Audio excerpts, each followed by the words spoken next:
Hello and welcome to our second session of the day on African birding destinations, designed to inform and excite you about birding in Africa. My name is Andrew de Block. In the first session, we featured Uganda, Namibia, Mozambique, Angola, Ethiopia, and Ghana. In this second session, we changed tack, starting with a visit to the eighth continent, Madagascar, with Olivier Langrand from the Critical Ecosystem Partnership Fund. Keith Barnes from Tropical Birding then takes us through Tanzania, weaving between the migrating wildebeest and showing us some East African birds. We then head north to Morocco with Glenn Valentine from Rock Jumper Birding, and then finally finish off further south in Zambia with Walter van Spijker, speaking from Livingstone, I presume. I hope you enjoy hearing about these last four exciting destinations.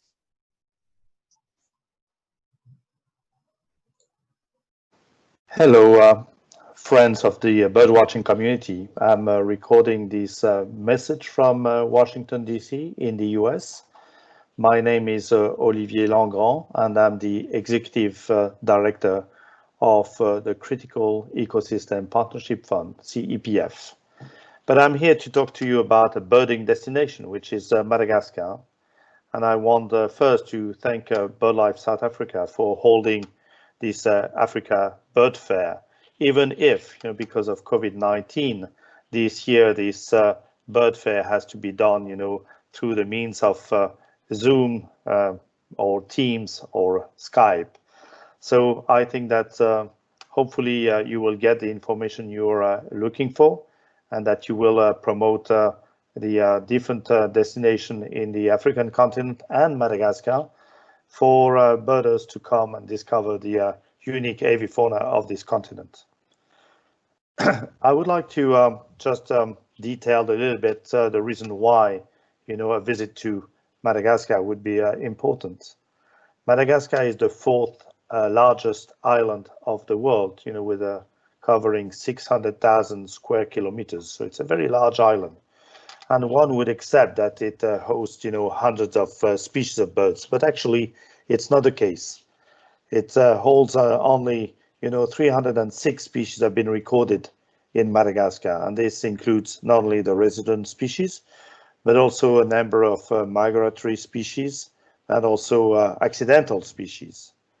So I think that what is important to really consider is the endemic fauna of Madagascar, which makes obviously create the greatest incentive for birders to come to Madagascar. And there are 103 endemic species of birds in Madagascar. So I think that there are not many places in the world where you would find such a high number of endemic species.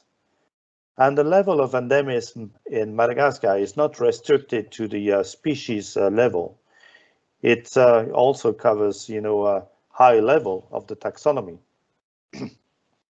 37 genera of Madagascar are also endemic to the island. So that's something, quite rare and extremely high to have 37 genera of birds endemic to one place. And we even have, 5 families of birds that are uniquely distributed to Madagascar. So let's look at these 5 endemic families. The first one, the Mesides, are ground-dwelling birds, 3 species, one in the rainforest, quite elusive, and 2 others that are, observable for if you're motivated and if you have the right place where to go. We also have the family of the grand rollers, known by 5 species, 4 in the rainforest and 1 in the spiny bush forest of the southern western part of the country. We also have the family of Ascites among the passerines, so with 4 species, 3 being distributed in the rainforest and 1 in the dry forest of the west. And then we have the Tetracas, that are known by 11 species, known from the different forest ecosystems of Madagascar. And finally, we have the family of the Vangas. 21 different species constitute this family. And they all display, different shape of bills, to be adapted to, a diet restricted to, limited to a number of very specific places in Madagascar. And these, just a group of vangas would be, an important justification to come to Madagascar. So I think that's important to stress, the value of birding of Madagascar in relation with the level of endemism of its avifauna. So what are the main natural ecosystems that one has to visit in order to optimize, the number of endemic species that he or she will be able to see? So we have three main forest ecosystems in Madagascar. One is covering the eastern part of the country, which is a rainforest. The other one is a deciduous dry forest that is found in the western part of the island. And finally, we have a very interesting and unique type of vegetation that is called the spiny bush forest that is covering the southern part of Madagascar. So it's very important that if you want to optimize, the number of species endemic to Madagascar that you will see in visiting Madagascar, you have to plan a trip and visit, different places in these three main forest ecosystems.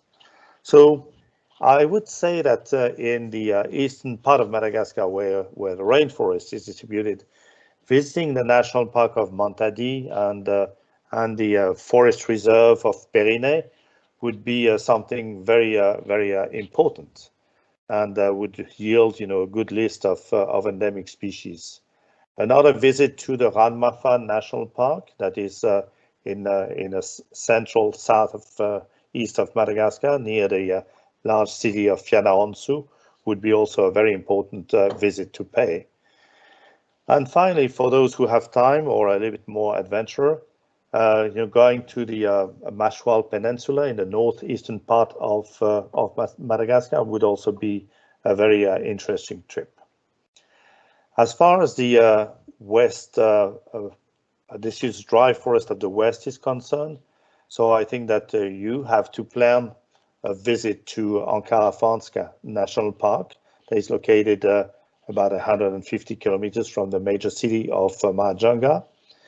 Another place to visit would be the Kirindi Forest north of the city of Moondav, the coastal city of Moondav. And then also visit maybe the National Park of Ankara, south of the city of Diego Suarez on Sierra Nana in the northern part of the island. And finally, visiting the forest of Zumbitsi, that is just at the the transition between the deciduous dry forest and the spiny bush forest of the south would be a good choice. In the spiny bush forest, there are, I would say, three main places that you must visit for finding the species that are restricted to these spiny bush forests. One would be is known as Ifati or PK32, north of the coastal city of Toliara in the southern part of the country. And you would find there, the sub-desert meside, for example, but also the iconic long-tailed grand roller.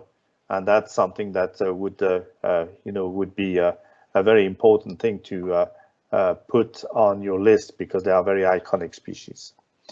Another place that is important is the Saint-Augustin, about 20 kilometers from Toliara, where you would see one of the vanga that has been recently described, the red-shouldered vanga.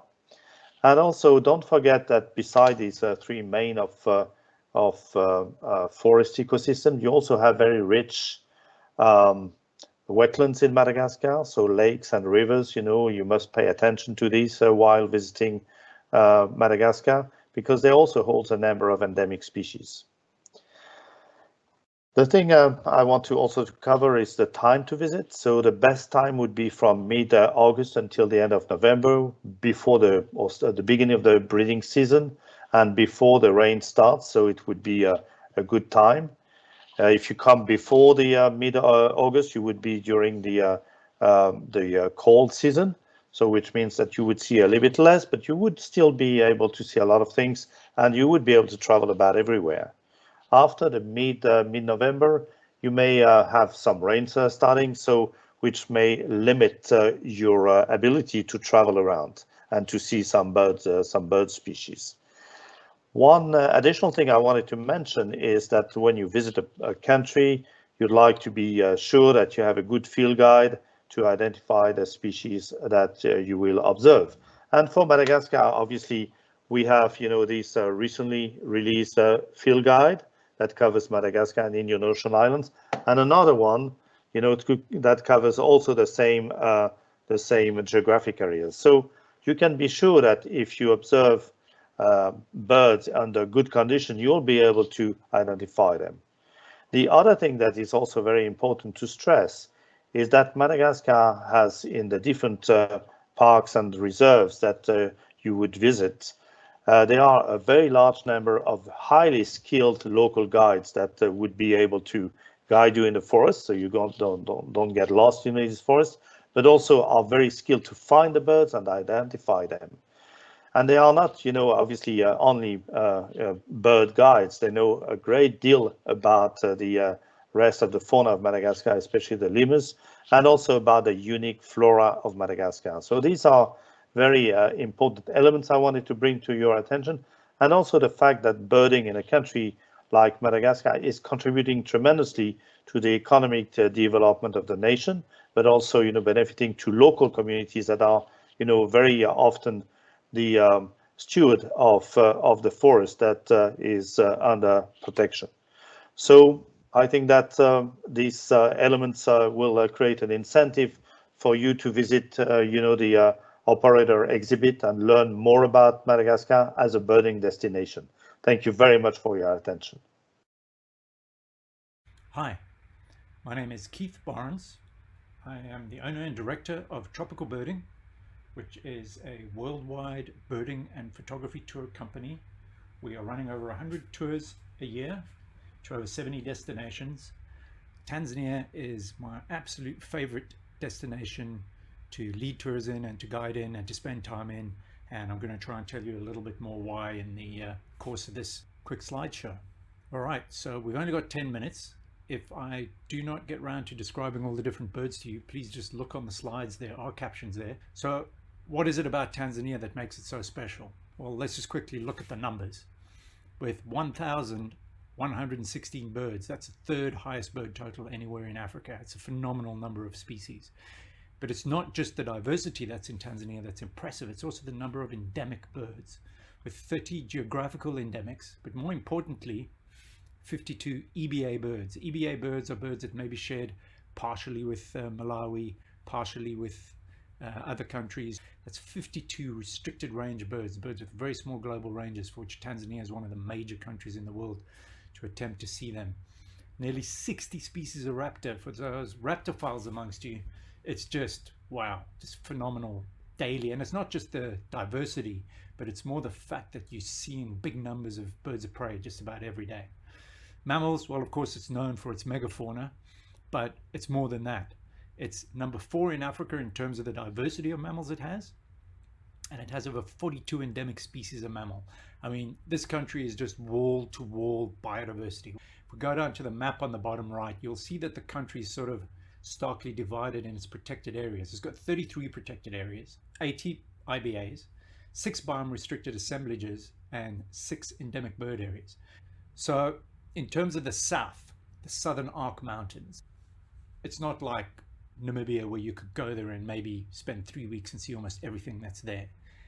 Tanzania needs a good 6 to 8 weeks in order to be able to see the vast majority of the birds that are there.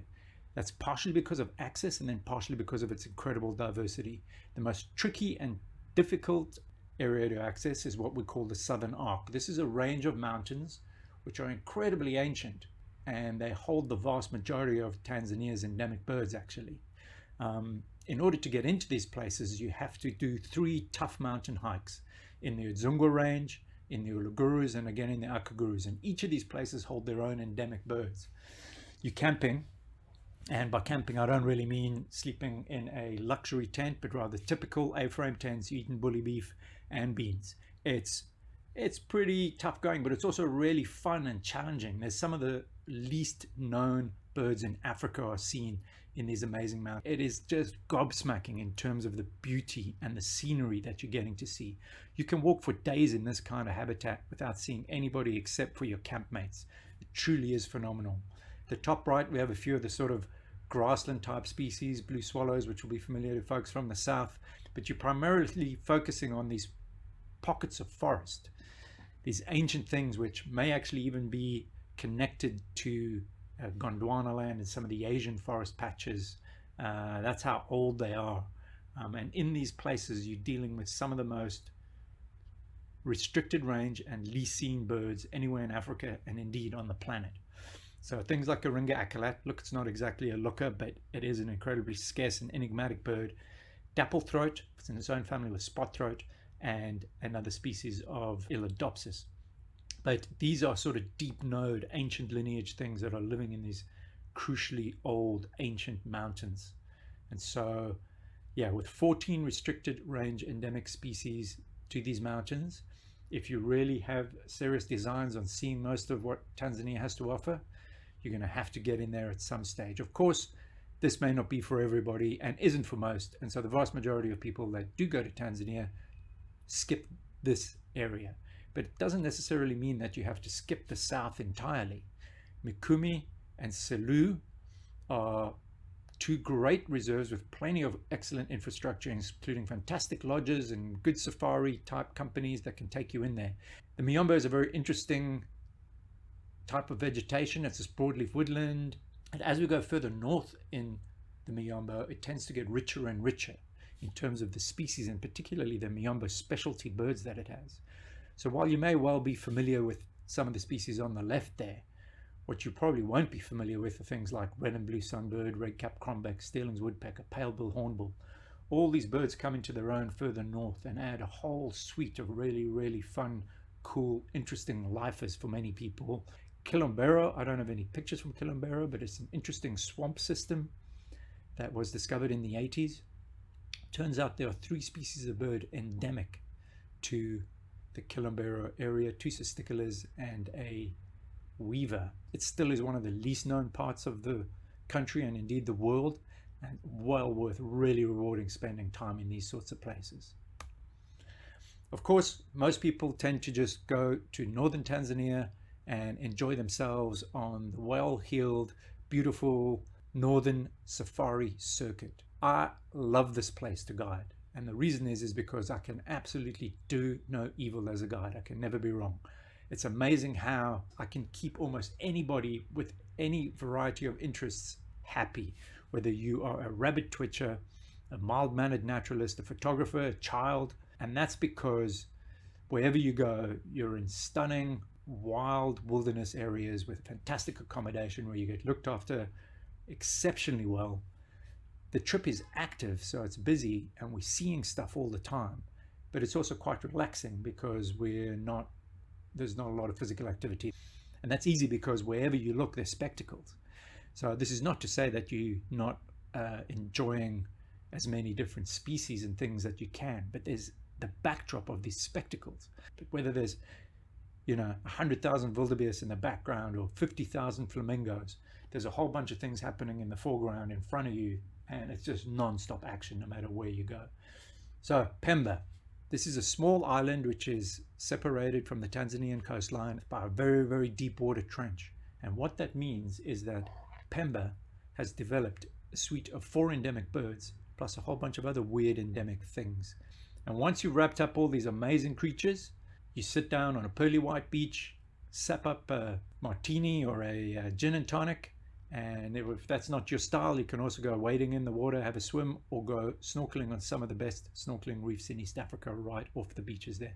So really an amazing, cool, easy, bird-filled day. Then you head up into the east and the west Usambaras. You normally spend about 4 days in this zone. This will get you quite a few of the birds that are in those mountains down south, but it'll also reveal a whole bunch of new ones that are specific and special.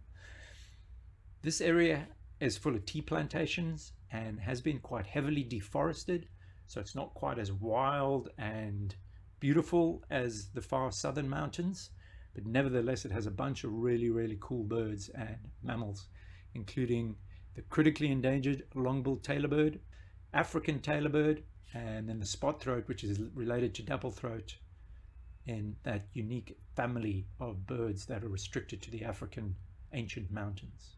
Then all of a sudden you head just 70 kilometers away and you're in a habitat that is completely and utterly different in almost every way, and it is just pumping with birds like most dry woodlands like this.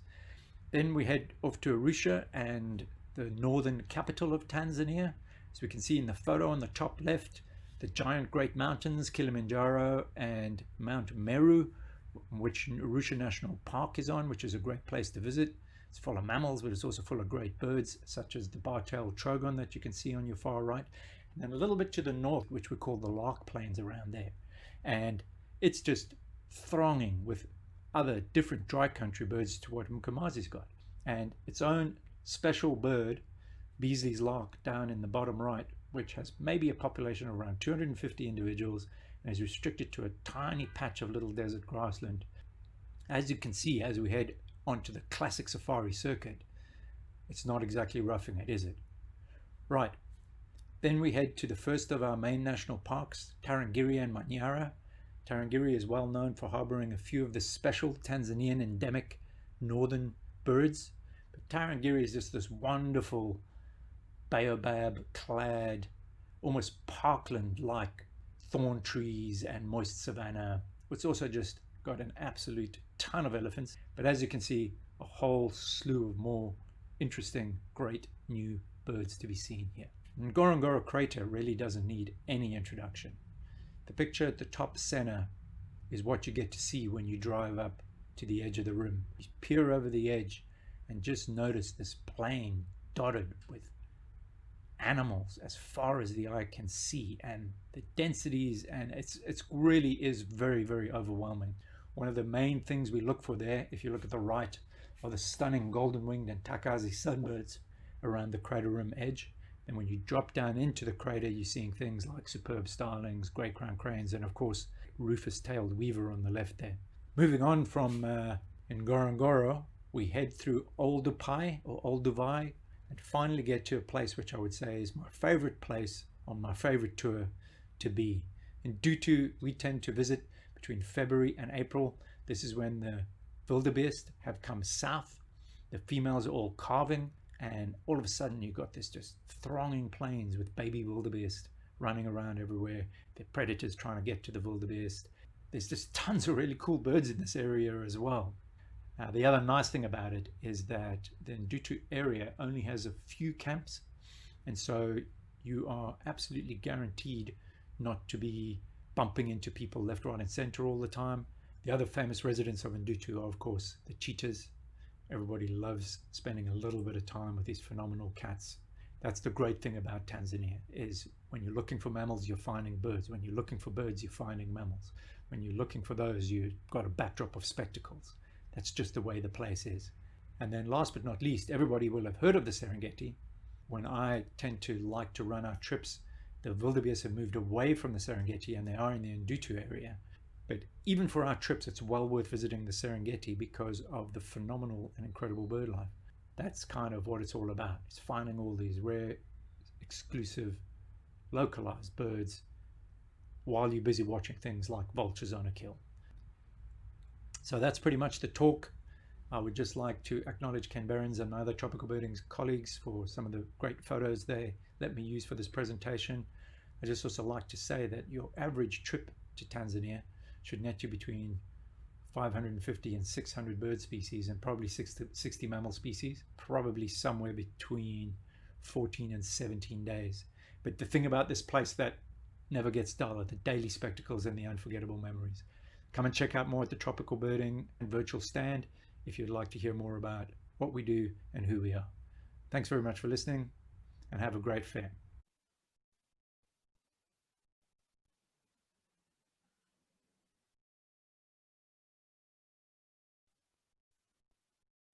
Hello everyone, and thank you so much for joining me today for my short presentation on Morocco. This fairly small but extremely unique, fascinating and bird-rich country situated along the Mediterranean Sea in northwest Africa supports a number of very special and spectacular birds. many of which can otherwise only be seen in neighboring countries such as Algeria, Mauritania, and Tunisia. Morocco's combination of fabulous birds and birding, excellent infrastructure and accommodations, delicious food, excellent value for money, and the fact that it's one of the safest countries in Africa makes it the perfect birding destination. As already mentioned, the scenery throughout the tour is absolutely spectacular, and this is just some of the scenery that we'll be enjoying during this Morocco tour of ours. So geographically, up in Northwest Africa, Morocco is quite a small country, and that just gives you a little idea of where we go during the trip. We cover most of the country, and all the habitats covered include coastal estuaries and wetlands, the high Atlas, snow-capped peaks, high altitude plateaus, right to the edge of the desert in Erg Chebi, the Sahara Desert. And because of that coverage of all the different habitats, we almost always connect with virtually every single Moroccan specialty, maybe bar one or two of the really rare species. All right, so starting out in Marrakesh, our Atlas to Sahara Morocco Birds and Wildlife adventure kicks off with a journey up into the high Atlas Mountains initially, but we'll get stuck into some beautiful coniferous forest, looking for species such as Musia's redstart, which is really localized, near endemic, and a gorgeous little chat-like robin-like species. In the same habitat, we'll be looking for things like African blue tit, a gorgeous little passerine that occurs in mixed species flocks, together with Levalence woodpeckers and all kinds of other great birds that we'll be getting to grips with on our initial morning up into the mountains, arriving right at the top at Okaimadon, which is actually a ski resort, and with a beautiful little restaurant there. That's your typical scenery in the wintertime when it's all snowy and nice and cool, but makes for beautiful and excellent birding conditions. Among the many specials that we'll be looking for include the African crimson-winged finch, usually little flocks of 20 to 30 birds right at the snow edge, and they're like little shingle beds as well. Almost the only place in Africa where one can see alpine accenta is in Morocco, and that'll be another target for the morning, along with things like white-throated dipper and alpine chough. The scenery is absolutely spectacular, and yeah, it's really is one of the great parts of the world and a very unique part of Africa. So leaving Okaimadon and the Moroccan Alps, we then ventured down some really scenic winding passes through forest edge and open scree habitat, right down to the coastal plain of Agadir, where we spent a couple of nights. But along the route, we'll be birding coniferous forests for things like the unique and exquisite little firecrest, otherwise only known from Tunisia and neighboring Spain, in the kinglet family with very few representatives, little firecrest, and together with a lot of different thrushes and forest species, and a lot of migrants from Europe come and winter there in the North African winter time when we usually visit Morocco. The Barbary sheep's another real specialty that we might find, an endangered mammal that we've been encountering more and more regularly on recent tours. Finally, we'll make our way down and end up in Agadir on the coastal plain, where there's some beautiful beaches, lovely hotels, and we'll actually do a little trip out to sea on a pelagic. But before we do that, we'll be looking for arguably Morocco's most sought after and special bird, the northern bald ibis, also known as the waldrup. Once critically endangered species, it's still endangered, but their numbers have improved a lot over the years and seem to be stable. We have an excellent chance of seeing waldrup during our tour, and we've so far never missed the species on our Morocco tours. In the same area, we'll be looking for beautiful avian gems like little owl, as well as a number of other desert species before we head out on a full pelagic trip into the Mediterranean Sea one morning. Water conditions are usually fairly calm and extremely productive bird-wise. A lot of different shearwaters and terns, gulls, northern gannets, skuas, that kind of stuff. You guys finding a trawler, it's teeming with wildlife and bird life, and makes for extremely good photographic opportunities. In fact, the photo ops throughout the tour are almost unrivaled. But probably the star of the pelagic tour is the Balearic shearwater, an endangered species that only nests on a couple of little offshore islands within the Mediterranean Sea. And a boat trip off Morocco probably provides one with the best chance of seeing this rare and localized seabird of any trip on Earth. Then from Agadir, we wind our way back up onto the high plateau. You see the beautiful Moroccan Alps in the background, and the stony gravel desert is home to a number of really special localized species, for which Morocco is most well-known place to see these. Things like cream-colored corsair, a beautiful little wader that occurs in the shingle desert, together with things like trumpeter finch with its bright red conical bill, and Temminck's horn lark, particularly attractive lark of the stony desert. Another very scarce and localized lark species, and one of the starbirds of the trip that's virtually ungettable anywhere else in its range, almost on Earth, is a thick-billed lark, a real Moroccan specialty and a really outstanding species with a massive bill. Will be one of the big targets during the trip. Yeah, photographed on the Tagdil Track, a famous birding site in central Morocco. And the nearby Dardes Gorge provides some really fantastic scenery too, and excellent birding. A lot of desert species occur in the gorge in the wintertime. There's the group birding, and it gives you a really good idea of just how grand and spectacular the high cliffs of the Dardes Gorge are. In this area, probably the most sought after bird is the Tristram's warbler, a really special little passerine that winters in the scrubby habitat just above the gorge. And we'll almost certainly see quite a few Tristram's warblers, a really beautiful little warbler too. Leaving the Dardes Gorge and heading out further into the desert, further south and slightly eastwards, we'll look for this monotypic family, the street scrub warbler, yes, it's reasonably widespread through the desert areas. It even gets into Arabia, but a really tricky bird to find anywhere on Earth, and Morocco probably offers the best chance of any destination to see street scrub warbler. So for those family listers out there, Morocco is almost an essential destination purely just for this monotypic family, besides all the other great birds that one will see on the trip. Dupont's larks, another real specialty that we'll look out for near the Tunisian border at Midalt, and a particularly rare and localized bird that's otherwise only really gettable in remote parts of Spain. And then finally, we get right into the heart of the Sahara Desert, into some dramatic dune scenery and gravel desert plains. The great thing about Morocco is it's so easy to access the Sahara Desert, which is an area and habitat and a part of the world that's so extremely difficult to access anywhere else. Sadly, a lot of the neighboring countries have been war-torn and have had issues with safety in the past, and Morocco just makes the perfect safe destination in which to access the Sahara Desert and all the fantastic birds that go along with that desert environment.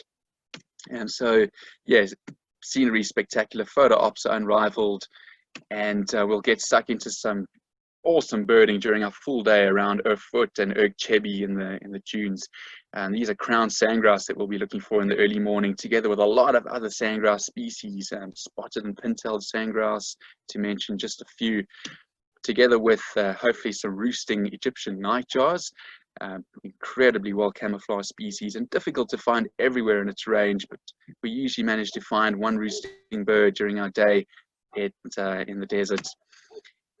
Another spectacular bird that we'll be looking for there is the greater hoopoe lark, with its contrasting black and white wings and really long down curved bill. It's got a beautiful whistle call that it emanates in the early morning, and we'll be searching for that, and should acquire some really good views of greater hoopoe larks, together with the little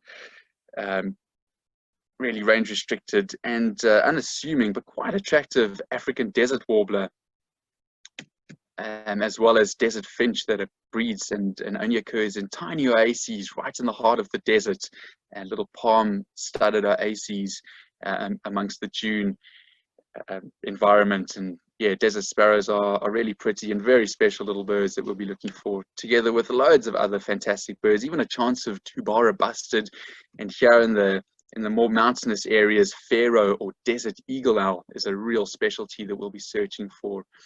together with things like Maghreb lark and a whole suite of wheatears and other great desert birds. So yeah, leaving the desert, that's our final main core focus area. We'll be winding down some really spectacular passes back down towards Marrakesh to end the trip. And yeah, what would any trip be without some fantastic, delicious food? And Morocco has got some of the best cuisine of any country on earth. It really is a big feature of the trip, is the food there. The accommodation's fantastic, good infrastructure, really easy, excellent birding, rewarding birding, fantastic photography, and yeah, it offers amazing value for money too. It's a really affordable trip, really affordable destination. The fact that you can do a comprehensive tour in 11 days with a maximum of 2 weeks ensures that the price gets maintains and a reasonable price, and it's just a fantastic tour, one of my favorites in the world and in Africa, and we hope to host you there sometime soon and enjoy some fabulous birding in Northwest Africa. Thank you so much for watching, and have a wonderful day. Bye. Hi guys, my name is Wouter van Spijker, and I'll be doing a presentation about Zambia to promote the country and hopefully to bring you down here, and maybe we can do some birding in the future. I really hope so. I've been birding a lot in South Africa over the last few years, but I've recently settled here in Zambia, and I'm now staying in Livingstone doing my tours here, and I hope to do more of these tours in the future. So recently I've joined up with Birding Zambia, which is also a new initiative founded by Frank Willems, to create like a platform for bird guides and birding companies in Zambia in order to increase tourism and to help conservation in the country. So Frank Willems is part of the team. He's the founder with his company Frank Willems Guiding and Ecology. Very knowledgeable person. Then we have Yakov Sabag. He owns an island in the Zambezi just west of Livingstone. It's called Nampeni Island, and with his company is Zambezi Birding. Truly an amazing place. It's very cool to stay on an island over there. Then we have Leslie Reynolds. He's from Lusaka, the capital, with his company Lapwing Safaris. He's also doing a lot of birding trips in Zambia. And for example, he also goes to Bangweolo swamps to see the shoebill. Then it's me, Wouter van Spijker Birding. And we are hoping in the future to grow the number of guides with Birding Zambia. Yeah, and we hope to get bigger. So Birding Zambia is part of Birdwatch Zambia. So part of our income, it will go directly to Birdwatch Zambia. So we're hoping to help a little bit in conservation as well. Let me not speak about us too much, about the marketing. Let me speak about Zambia. I think that's more important. Let me try to make you guys excited. Why to come to Zambia? I think personally Zambia is a very diverse country. Just looking at the amount of species that we have, 782, that's a really high number for a landlocked country. If you compare this to other countries, especially, we don't have the albatrosses, we don't have the petrels and storm petrels, the terns and the cormorants here. So 782 species is really a high number. Then Zambia is famous for its Miombo woodlands, and also Dambo birding is very great here. So a lot of species are easiest found in Zambia. Talking about the Miombo birds, like the Miombo wren warbler, and scrub robin, the bar-winged weaver, the Boehm's flycatcher, Anchieta's barbet and Anchieta's sunbird, for example. Chestnut-headed flufftail is a great Dambo bird in Zambia. Streaky-breasted flufftail and blue quill, locust finch are some of the others. They're easiest seen in Zambia, I would say. Other woodland birds that are difficult in southern Africa are also easier in Zambia. Things like orange-winged petilia, broad-tailed paradise wida are just some examples. Wattled crane is another example that is more widespread in Zambia. So yeah, generally great birding here. Then we have two endemic species here, which for South African birders are interesting because they both occur in the south of the country. We have the black-cheeked lovebird and the Chaplin's barbet, which are the two endemic species of Zambia. Of course, the shoebill, a very famous bird, it's found in Zambia. Most birders want to see it, and most birders already know about it. It's found in Zambia. Zambia also offers very exciting destinations, places like Mwinilunga and the Nyika Plateau. You find Angolan and Congolese species over there, and Tanzanian highland birds in Nyika Plateau. Then there's so many other areas in Zambia, like Mutinondo Wilderness, Kasanka National Park. They have the highest species list of any national park in Zambia. Then there is a Kafue National Park, Sioma and Ngwezi, Lower Zambezi National Park and Lower Zambezi Valley, South Luangwa National Park, etc. Let me just start with the birding in my own hometown, Livingstone. It's on the southern side of the country, just on the other side of the Zambezi from Victoria Falls in Zimbabwe, as you can see on the map. Birding is similar to Victoria Falls, similar to Kasane area, to Katima Mulilo. A lot of South African birders will already know those places, but wouldn't cross the Zambezi because any bird in Zambia you cannot tick for your Southern African list. And that's really a shame because I think Livingstone, the birding is better than all those places, simply because there's more birds here. For example, the Myombo pied barbet that you see here in the left corner. It's not found in Southern Africa at all. I've seen it with the Zambezi in sight, but it has never been recorded south of the Zambezi. But in Livingstone, it's possible to find it. Myombo rock thrush, it's another great bird that's tricky in Botswana, tricky in Zimbabwe, but it's found just in Livingstone. Rock pratincoles here, they're very common in when the water is low in the river. The numbers are actually quite high. African finfoot is, I would say, very common over here as well, otherwise known as a rare bird, but here it's common. I've seen up to 6-7 birds in a morning, for example. Racquet-tailed rollers, very common, it's quite easy to find them around town, and other great woodland birds are also found here. Even things like bedhawk, western banded snake eagle, orange-winged petilia, yeah, it's all possible to find them here.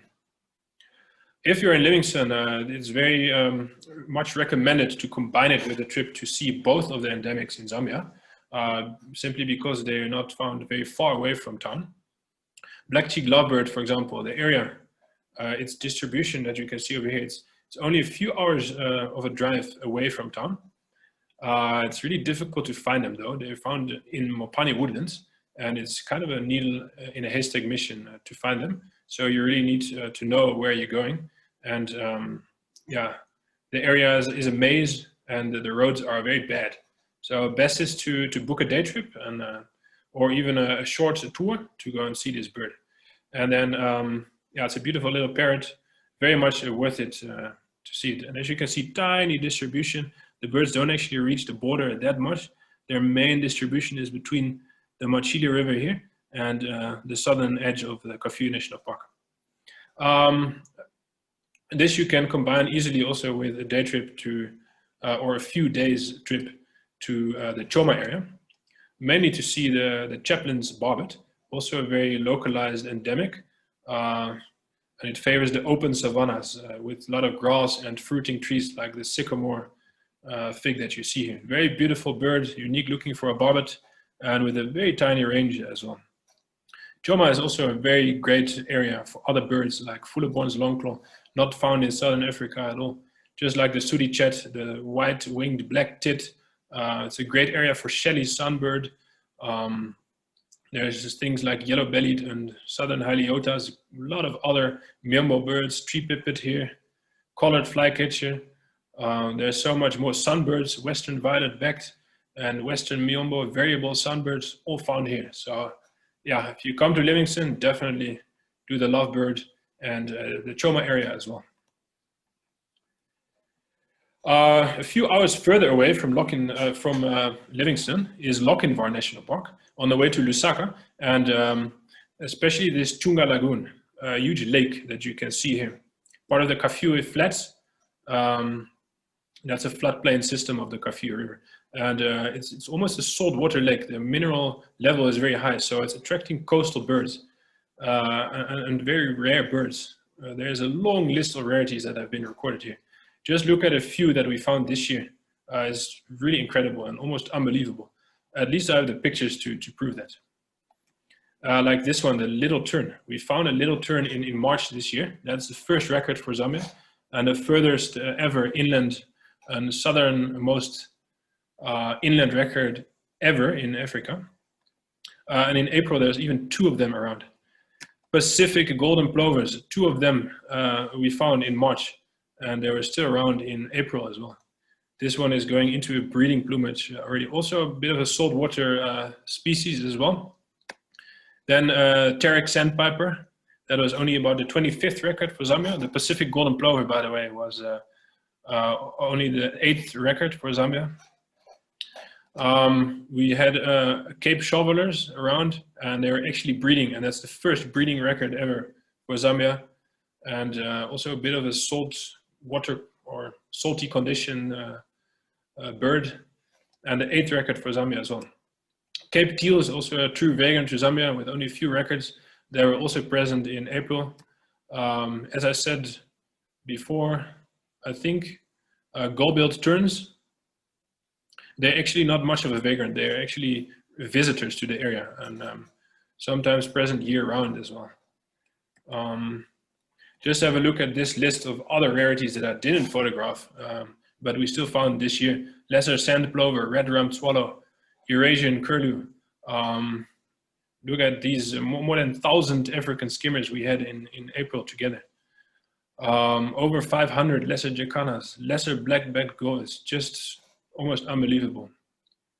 Previously recorded rarities here include Franklin's gull, lots of coastal waders, including pectoral sandpiper and even Temming stint. So it's really worth a visit. Never know what you're going to find here. Of course, the shoebill, that's a real reason to visit Zambia. The most birds, about 250 of them, are here in the Bangwedu swamps, doable on several Birding Zambia tours. Then a little bit about Monilunga, just a little bit. That's the extreme northwestern side of the country, an endemism hotspot, and lots of Angolese and Congolese species found here. Really interesting vegetation with both Kalahari sand and rainforest there. Those two systems, they meet each other there. So it creates a really interesting habitat. And it's an area of recent discoveries. Vermiculated fishing owl was found there in 2015. Spot-breasted ibis, there is a small population that was found in 2017. So you can still make new discoveries over there, which is very exciting. So most birders will find this the most exciting birding area in Zambia. And let me just show you a few of my own favorite specials of the area. Definitely the black-collared bulbul. It's a really cool looking bird, resembles a bushshrike a little bit, but it's a bulbul. Very local bird and best to see in Monilunga. Gray-winged robinchat is really cool. It's not really a robinchat, it's more of an akalat, and it's also found in the extreme north of Monilunga. Very cool bird, real rainforest bird.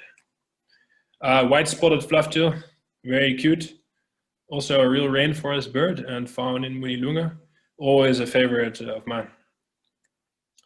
Grimwood's longclaw is another true special, more found in the open grasslands and floodplains, together also with rosy-throated longclaws, and best seen in Chitunda Plain, just north of Monilunga town. Bannerman sunbird, localized sunbird, found in Monilunga, just strikingly beautiful with this bluish-green head. Another very much favorite of mine is the spotted thrush babbler, just because it looks so unique, and it has the most beautiful call as well. A real forest bird and a real favorite of mine. And there's some other kingfishers up there as well, like the white-bellied kingfisher, tiny and resembles the malachite kingfisher a little bit. There's also other kingfishers like blue-breasted and shining blue kingfisher. So that's just a few of the long list of specials of Monilunga. Before I reach the end of this presentation, let me just recommend some of the literature for you. Last year, the Birds of Zambia app came out, and even for South African birders, that's really a must-have in the field, because it has very detailed species information.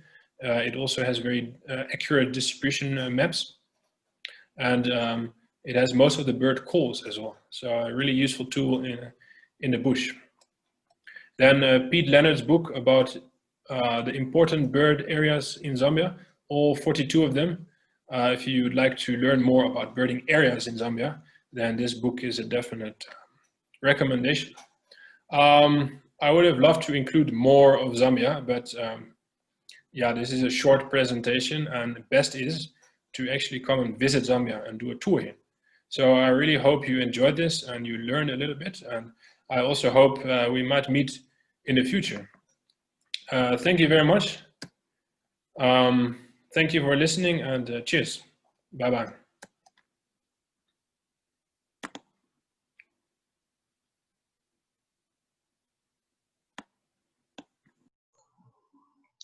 Thank you to Olivia, Keith, Glenn, and Wouter for sharing their knowledge on these 4 exciting destinations. I remind you that we are not having a question and answer session, but you can contact each presenter on the details they provided at the end of their talks, and both Tropical Birding and Rock Jumper Birding are exhibiting at the fair, so you can visit their exhibition booths to find out more about their tours. That concludes our feature on African birding destinations. Coming up in just a few minutes on this channel, we have an international panel discussion on COVID-19 and the effects that the pandemic has had on birds, conservation, and AV tourism. This will be led by the CEO of BirdLife International, Patricia Zurita, as well as the father of the British Bird Fair, and indeed all bird fairs, Tim Appleton, and also Rock Jumper Birding Tour Director, Adam Riley. At Feeder 2 are some presentations from BirdLife South Africa's other NGO partners who work on birds, including the Mabula Ground Hornbill Project, the Endangered Wildlife Trust, and SANCCOB, the Southern African Foundation for the Conservation of Coastal Seabirds. At Feeder 3, CEO of BirdLife South Africa, Mark Anderson, leads a panel of local bird club committee members to showcase what our bird clubs do and why you should join your local bird club. Enjoy.